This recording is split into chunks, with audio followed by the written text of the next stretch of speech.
আবার তেল নিয়ে ঝামেলা হচ্ছে। এখন গাড়িতে তো আমরা বেশি টাকা তেল নেই না, 200-500 টাকা করে তেল নেই। হঠাৎ করে পাম্পে এসে এবার দাঁড়ালাম তেল নেওয়ার জন্য, সিরিয়াল তেল, মানে মানুষ এমন এত পরিমাণ বেশি যে তেল নেওয়ার মতো দাঁড়ানোর মতো জায়গা নেই। ঘন্টা দুয়েক দাঁড়ায় আছি, এর মধ্যেই তেল শেষ।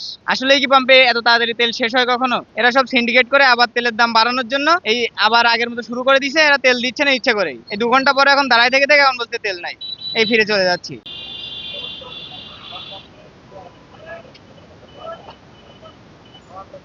আমি সন্ধ্যা থেকে এই পর্যন্ত কয়েকটা পাম্পে ঘুরলাম, কিন্তু কোনো পাম্পেতে আমি তেল পেলাম না। বেশিরভাগই পাম্প বন্ধ হয়ে গেছে। আর আমাদের সাথে এবি খানের পাম্পে লাইনে ছিলাম, নজলে থাকা অবস্থায় আমরা তেল বন্ধ করতেছে।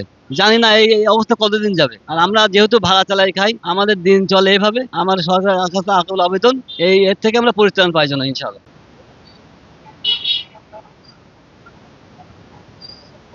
সারা রাত্র ধরে গাড়ি চালাই, প্যাসেঞ্জারের কাছে টাকা নিয়ে তেল কিনে তারপর আমরা ভাড়ায় চলে যাই। এই ভিড়ের মধ্যে তেলও পাচ্ছি না বা তেলও দিচ্ছে না। এখন তেলই বন্ধ হয়ে গেছে 1-1.5 ঘন্টার মধ্যে। আমরা তো এই তেলের উপর নির্ভর করে এই গাড়ি কেন চালাই, সংসার চালাই, তাহলে আমাদের অবস্থাটা কি?